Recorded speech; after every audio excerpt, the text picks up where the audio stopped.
Surprise! It's me! I have taken over! Oh no, he hasn't. You're probably wondering who that was. Well, that was a new scientist, Heinz Kermanshmirtz. Apparently, he has decided to take his building up to the moon. Now let's see, 143 people! And that's also counting external command seats. Man, that building can hold a lot. Anyway, before we launch, we're going to do the usual action group check and staging check. Let's toggle the engines that power the base. What's that fairing? Oh, that's for the cover. Let's check action group 2. Toggle doors for the lander can. Toggle 3, science, all but materials. Toggle 4, the bottom ladder so we can get on and off. 5, collect all. 6, transmit all data. 7, toggle ladder. What is that? Oh, the roof ladder. Roof access. Neat. 8, 9, 10, and empty. So let's do the usual pre-flight staging check. SOBs check. And the base engines are encased. Now let's get Heinz Kermanshmirtz on board. Thank you, Red 5. Yes, I know that my name tag says Heinz Kerman. That stupid character limit cut me off when I entered my name. I mean, why even ask for your full name if it's just gonna cut you off? Unfortunately, Heinz, we've had too many clowns put funny names in the name tags. Oh well, back to business. If you haven't already guessed by the voice in the base structure, I'm building a replica of the Doofenshmirtz Evil Incorporated building from Doofenshmirtz Evil Incorporated. Are you quite done yet? Hey, I paid good money for that. And yes, they're done. As I was saying, I'm building a replica of the Doofenshmirtz Evil Incorporated. Quit it! This is the replica of the DE Inc. building from Disney's animated TV show Phineas and Ferb. For those of you who don't know what I'm talking about, go check it out. It's a great show for both kids and adults. Anyway, my main goal was to make a MUN base which looked like this. Pretty cool, huh? I don't know why the show's creators designed the building to look like Ferb's head, but since nobody else has attempted to build a replica of this in Kerbal Space Program, I decided to go for it myself.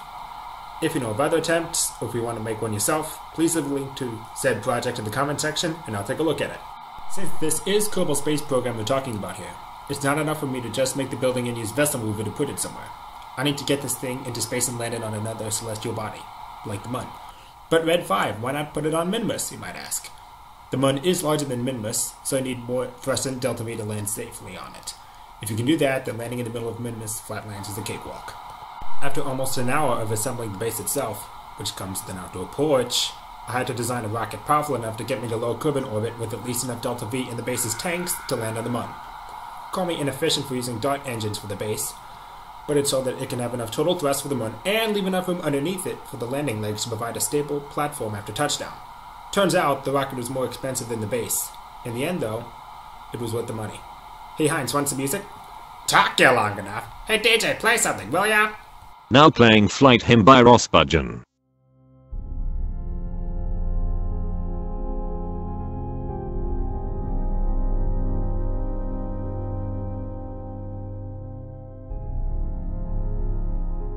The solid rocket boosters didn't take out the liquid fuel engines this time.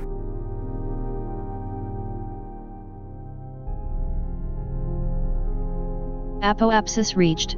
Initiating orbital circularization. I know that, lady. I can read my own orbit info. Hey Red 5, is there a mute button on here? Yes, but I don't recommend using it. For one thing, it's going to provide you with audible feedback in case you pass out or something, like you decide to turn your gauges off. Besides, you're in that large space all by yourself. Don't you want someone to talk to? I got you, I got mission control, and I got my nemesis. Your nemesis, whoever he is, won't be anywhere within 100 kilometers of you for at least a day, even without a global pan. Finally, I'm running the show. I mean, it's my base. Now targeting the MUN. Plotting home and transfer to reach target. Wait a minute, if that wasn't the mute button, then what did I... Communications? I really need to relabel these buttons. Fine, if I want to let out these extra bunch of tourists, I might as well show them around. You know what? It's my building. I can do my own tours here. Now to find that stupid mute button.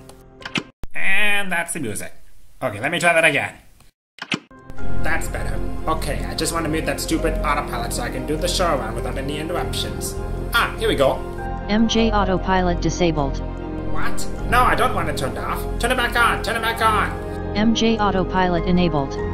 Okay, now, MJ, just mute yourself. I just need you for an autopilot, not commentary. That's more like it. Now where was I? Ah, yes. If you look at the roof, you'll notice that I have some solar panels on it. When the base was being designed, the primary goal was to make it as close to its namesake as possible. And extendable solar panels sticking out would kind of deviate from that. Sure, I've rated the isotope thermoelectric generators on base, but the power output is kind of crappy compared to the OX-XL panels. At least when it's daytime. Good thing that we made a protective fairing for the top half of the base, otherwise the panels and the command seats on the porch would blow up during the ascent. Now I gotta fine-tune my approach to the moon so that by the time I hit its sphere of influence, I'd already be approaching a prograde with a 50-kilometer periapsis. And here we go.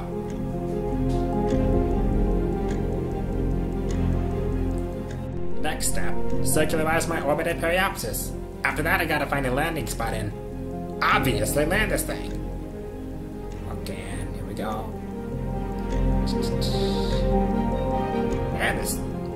Man, these engines are slow. But at least it has enough thrust to land on the moon. Hit the lights, get the landing gear ready, make sure everything is all set, and I have plenty of delta V to land, as well as monopropellant to straighten myself out in case I start to tip over. Not about a landing spot now. Where? A crater! That's a nice landing spot. I'm glad you asked. Now everyone pay close attention to this chart that I'm about to show you. As you can see, the relays cost twice as much as the direct antennae and, with the exception of the 500K types, have a faster transmission speed. Power usage isn't really an issue here since I have a lot of electric charge stored in my batteries. Plus the RTDs can reboot my basic computers in the unlikely event that we actually drain all our power. But Heinz, all the other bases have relays, why not yours? It's actually quite simple. I'm just so sick and tired of everyone using up my Wi-Fi while I'm working. I mean, it's bad enough I have to do that in my building on Kerbal, but at least I had a password, which I'm smart enough decided to just share with everyone. If I put a relay on there, everyone in the moon can use it for free. If you want my Wi-Fi, then come inside of my base and sign up for it. And yes, it's perfectly legal. Since my surface base can hold over 100 people, I now have the option to limit Kerbal access to base guests only. I bet tourists will love that. This is Red 5. Can everyone hear me? Red 5? How did you restart communications when I cut you off? I programmed a backdoor into your base's computer so that I can access your controls remotely, should you decide to do something stupid. Now hold on tight and use up as much monopropellant as you can. You're going to need as much delta V as possible if you want a safe landing on the moon. Ideally, you shouldn't need to do this if you're going to land along the equator. However, since we had to change our orbital inclination to land in a crater in the northeastern hemisphere, we used up a lot of our liquid fuel and oxidizer that would otherwise be used for a safe landing. Oh, come on. Come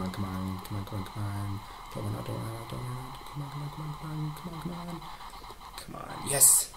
Now to cut out the engines? Good. Now let's get outside and explore. But first I gotta deploy the underside ladder so that I can get back on easily.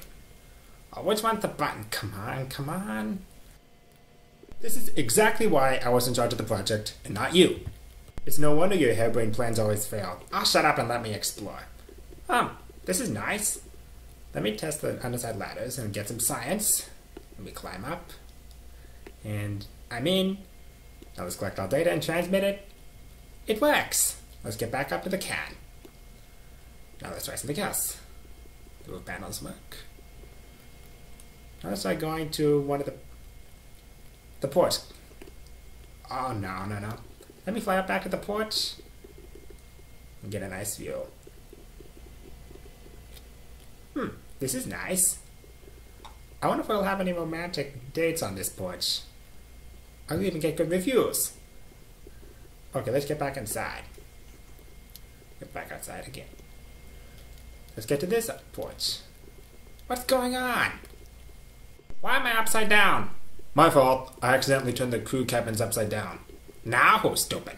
In my defense, they need to do a better job at labeling which end's the front end and which is the back. Oh great, now what's wrong with the crew transfer buttons?